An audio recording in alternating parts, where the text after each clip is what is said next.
Therapists say there's been a rise in politically related anxiety called Trump anxiety disorder. The main symptom, fearing the world is ending. But our next guest says there's no real scientific evidence to back this up. Joining us right now is a former mental health policy fellow in the U.S. Senate and psychiatrist Dr. Daniel Bober joins us today from Los Angeles. Doctor, thanks very much for making a house call today. Thanks for having me. Who are these people who are going to psychiatrists and psychologists complaining that they can't take Trump anymore? You know, I practice in Fort Lauderdale, Florida, which is sort of the Democratic stronghold of Florida, and I am not seeing this at all. So I know for certain that it's not an official diagnosis. There might be some people that have displeasure with the president's policies, but it's not something that I'm seeing on a large scale if it's actually happening. I was reading somewhere, Doctor, that last week when the president sent out the tweet to Iran in all caps, it freaked some people out to the point where they thought, is this the end of the world? And then they, in turn, talked to trained professionals like yourself about it.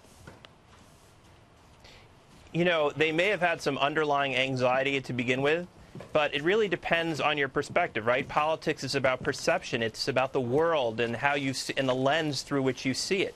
So if you're someone who is sort of left-leaning, you might find anxiety in these words. And if you're someone who leans towards the right, you may find, you know, comfort in tough talk. Sure. So what about the people who do go to see a professional?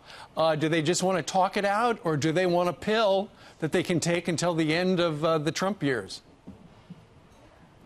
I find that people more often are more about pills than skills. You know, skills require you to actually do the work, and sometimes pills are a quick fix. But, you know, there are a lot of things you can do for anxiety that don't involve pills. You know, you could listen to music, you could meditate, you could do yoga, sort of the low-tech kind of stuff that works really well before having to give someone a pill.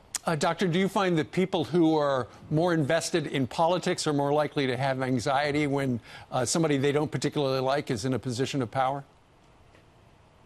I think that's true on both sides, whether you're a Democrat or Republican. If you don't have an administration that aligns with your values and your viewpoint, it tends to make you anxious and sometimes, frankly, irritated. So just to summarize, once again, in the medical world, there is no such thing as Trump anxiety, right?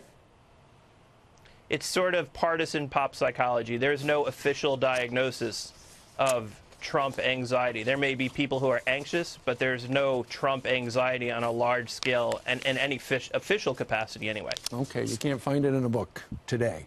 Dr. Daniel Bober, psychiatrist, we thank you very much for joining us today from L.A.